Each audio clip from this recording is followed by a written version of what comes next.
praça vazia, segura a lanterna cego ao meio-dia. Diz que matamos o Deus que restava, e agora o nada é tudo que nos guiava. Quem julga o bem, quem julga o mal, quando o divino é só um ritual. O eco responde no abismo frio. Cria teu céu ou morre no vazio. Olha, o cristianismo é, sem dúvida, uma das forças culturais mais duradouras da história, né? Com certeza. São 2 milênios moldando sociedades inteiras. E uma das suas mensagens centrais sempre foi a caridade, o cuidado com os necessitados. Mas isso levanta uma questão, assim, um pouco desconfortável. Que é? Se essa força tão dominante há tanto tempo, por que as estruturas de desigualdade, de pobreza, por que elas parecem tão permanentes? Exato. Porque a caridade parece não ter resolvido o problema na raiz. E é exatamente essa provocação que a gente vai analisar hoje, baseada em 2 textos do Jorge Guerra Pires. Um pesquisador que vem da bioinformática, né?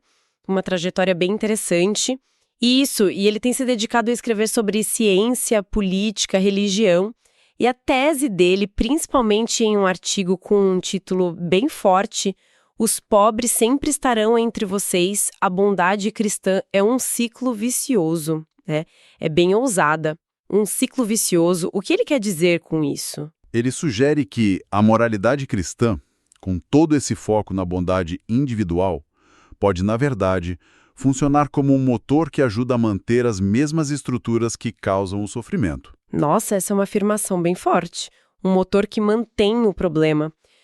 Vamos tentar desmontar essa ideia. Por onde ele começa? Ele parte daquela passagem bíblica super conhecida de Mateus.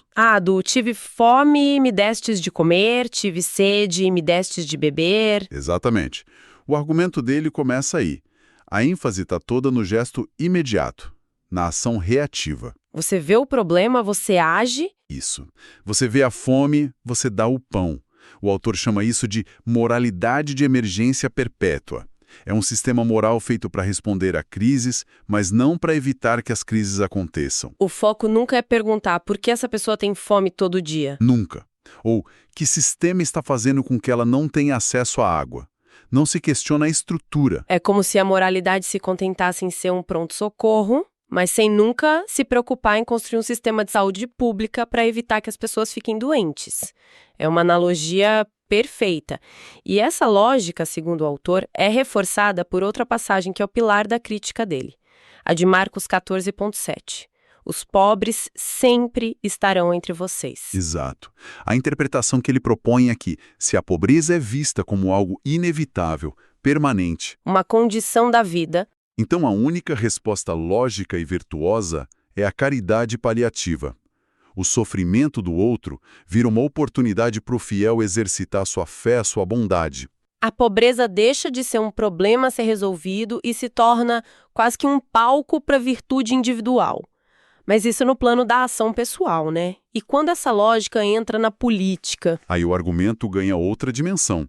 Ele faz uma retrospectiva histórica e defende que quando o cristianismo se institucionalizou, ele se alinhou consistentemente com forças conservadoras. Com a manutenção da ordem? Ele dá exemplos disso? Vários. Com Constantino, a fé perseguida vira o cimento ideológico do Império Romano. Na Idade Média, justifica a monarquia, o sistema feudal. No colonialismo, é usada para legitimar a dominação. E ele traz essa discussão para o cenário atual. Sim, ele conecta com hoje. Ele menciona o que descreve como a atuação de grupos cristãos organizados, por exemplo, no Brasil ou nos Estados Unidos. O ponto dele é que a pauta política desses grupos muitas vezes se concentra em impor uma visão moral em temas como aborto, direitos LGBTQIA+. Isso. Em vez de focar em propostas de transformação social e econômica, na visão dele, é uma atuação que busca preservar uma ordem moral, não construir uma sociedade mais justa. Certo. E para dar mais corpo a essa ideia, ele apresentou um gráfico, né, que cruza alguns dados. Isso, ele cruza o nível de religiosidade de um país, com dados do Pew Research Center, com o Índice de Desenvolvimento Humano da ONU, o IDH. Que mede não só a renda, mas saúde, educação, o bem-estar geral. Exato. E a tendência que o gráfico mostra é bem nítida. De modo geral, países com populações menos religiosas, tipo Suécia, Noruega, Japão, tendem a ter um IDH mais alto. E o contrário também. Países com maior religiosidade, como Nigéria, Filipinas, o Brasil, aparecem com o IDH mais baixo. Ok, mas aqui a gente precisa ter muito cuidado, né? Correlação não é causalidade. Com certeza. E ele faz questão de deixar isso muito, muito claro. Seria uma simplificação enorme. Existem 1000 outros fatores aí. Inúmeros. Fatores históricos, econômicos. O gráfico serve para ilustrar essa tendência que outros pesquisadores já apontavam. É mais uma pista no argumento dele do que uma prova. E dentro dessa lógica, tem alguma exceção? Algum movimento cristão que tentou romper com esse padrão? Sim, e ele cita um exemplo muito próximo de nós. A teologia da libertação. Na América Latina. Exato. Ele a descreve como a grande exceção que confirma a regra. Um movimento que tentou usar a fé justamente para promover mudança estrutural, para ler a Bíblia pela ótica dos oprimidos. Mas foi um movimento que institucionalmente não foi muito longe. Pois é. E o autor ressalta isso. Foi duramente reprimido pelo Vaticano. Para ele, a mensagem é clara. No momento em que a fé ameaçou virar a ferramenta de transformação real, a própria instituição a conteve. Entendi. Então a gente tem, de um lado, a crítica à caridade individual e, do outro, o argumento de um alinhamento histórico com manutenção do poder. E aí que entra a tal ideia do ciclo vicioso para conectar tudo. Exatamente aí. No segundo artigo, ele amarra tudo num sistema que se retroalimenta. Como funciona esse ciclo? O ponto de partida é o que a gente viu no gráfico. Países mais religiosos tendem a ser mais desiguais e com serviços públicos mais frágeis. Esse cenário, por si só, já cria uma necessidade constante de caridade. Certo. A desigualdade cria o terreno fértil para a caridade. E depois? Aí vem o passo 2. A prática da caridade fortalece o in-group, o grupo de pertencimento. A igreja, a comunidade de fé, vira o centro da vida social, o lugar que dá o apoio que o Estado não dá. A igreja se torna uma rede de segurança social informal. Perfeitamente.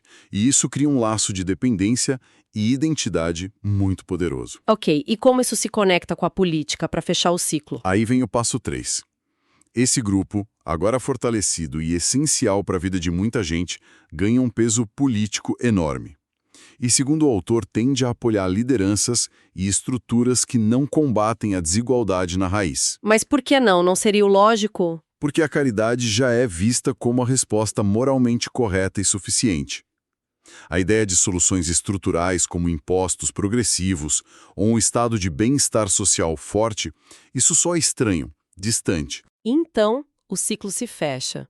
A estrutura política que não resolve o problema é mantida com o apoio do grupo que se fortaleceu por causa do problema. O que, por sua vez, garante que os pobres sempre estarão entre nós, gerando mais necessidade de caridade e... reiniciando o motor. Exatamente. A conclusão do autor é cortante. Nesse sistema, a caridade não reduz a pobreza. Ela administra a pobreza. normaliza. Uau! É uma ideia bem pesada. É dizer que o ato de ajudar, a bondade em si, pode, sem querer, estar mantendo a máquina que gera o sofrimento. É exatamente essa provocação. E é desconfortável porque mexe com uma das nossas crenças mais básicas, né? Sobre o que é ser uma boa pessoa. Se esse é o ciclo vicioso que ele descreve, qual seria a alternativa? Ele fala de uma moral secular. O que é isso? Ele contrapõe o modelo da caridade individual com essa ideia. E ele parte de uma crítica àqueles estudos que às vezes dizem que ateus são menos generosos porque doam menos. Ah, eu já vi isso. Ele vira esse argumento de cabeça para baixo. Para ele, essa aparente menor generosidade não é uma falha de caráter. É um reflexo do ambiente. Como assim? Em sociedades mais seculares, com um estado de bem-estar social forte, como na Escandinávia, a caridade individual, ela é simplesmente menos necessária. Então a ideia é que o altruísmo foi, de certa forma, automatizado pelo Estado? Virou um imposto em vez de uma doação? É uma ótima forma de colocar. A moral secular, para o autor, não se manifesta tanto no ato individual. Ela se expressa de forma sistêmica, institucional. E quais seriam as ferramentas dessa moral? As políticas de redistribuição de renda, os impostos progressivos, os sistemas universais de saúde e educação, a defesa de direitos humanos para todos, não só para o seu grupo. Ou seja, o altruísmo é incorporado nas estruturas da sociedade. Não é que o ateu sueco seja menos generoso. Exato. É que a generosidade dele já foi, em grande parte, paga através de impostos que financiam uma rede de segurança que torna a cena de alguém pedindo comida na rua algo raro e não uma necessidade diária. Entendi. Então, para o autor, aqueles estudos sobre generosidade não estão medindo uma virtude. Não. Ele diz que estão medindo a adaptação moral a um ambiente de escassez. O religioso parece mais generoso num país desigual porque o ambiente exige isso para a sobrevivência. O secular parece menos porque a justiça instrumental já fez a maior parte do trabalho. Então, o que fica dessa análise toda é uma ideia bem paradoxal. A de que a bondade, da forma como a gente pensa, o ato de dar, pode ser, na verdade, parte do problema. Um paradoxo. Uma moral que exalta a ajuda ao necessitado, mas que, na leitura do autor, nunca se propõe a eliminar a necessidade. A justiça é deslocada para o além, o que acaba por naturalizar o sofrimento aqui. No fim, a análise nos convida a mudar o foco, a olhar para além do ato individual, por mais bem intencionado que seja, e a questionar as estruturas que tornam esse ato sempre necessário. Precisamente. A forma como uma sociedade expressa a sua generosidade, se por atos individuais ou por sistemas coletivos, isso diz tudo sobre o seu ambiente político e social. Isso deixa a gente com uma reflexão final, né? Se o verdadeiro progresso de uma sociedade pudesse ser medido não pela abundância de seus atos de caridade, mas pela crescente falta de necessidade deles, o que isso diria sobre as estruturas que a gente mais valoriza hoje?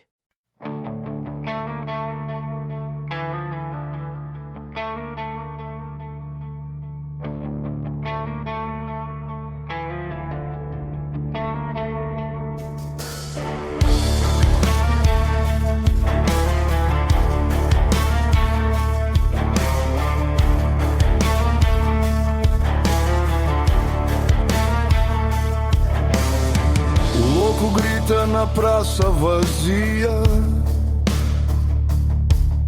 segura a lanterna cego ao meio-dia. Diz que matamos o Deus que restava,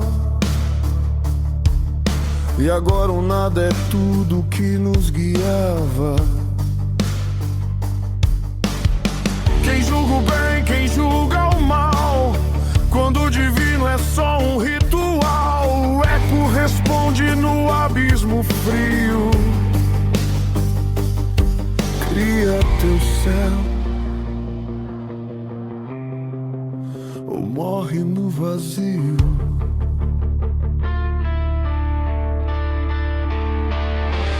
Sem Deus tudo é permitido, mas o abismo é tão bonito. A liberdade corta fundo quando o sentido deixa o mundo.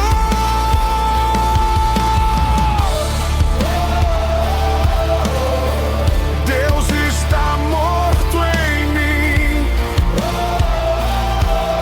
e agora eu tenho que existir.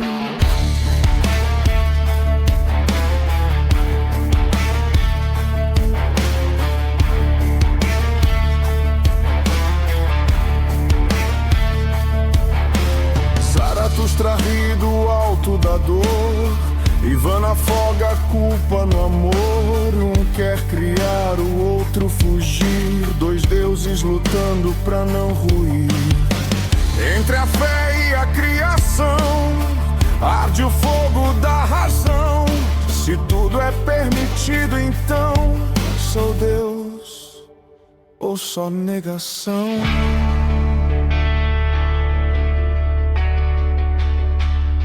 Sem Deus tudo é permitido, mas o abismo é tão bonito. A liberdade corta fundo quando o sentido deixa o mundo.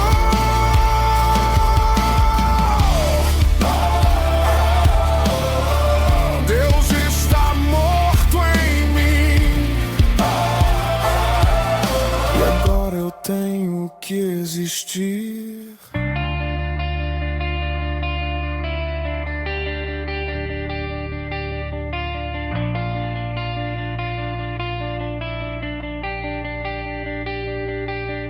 O homem matou o eterno, consciência e solidão. Mas quem dá sentido ao inferno, se o inferno é o coração? Não há mandamento, só espelhos, nem céu, nem véu, só os teus olhos cheios. Deus está morto, mas o sonho é vivo. Tudo é permitido, inclusive o divino.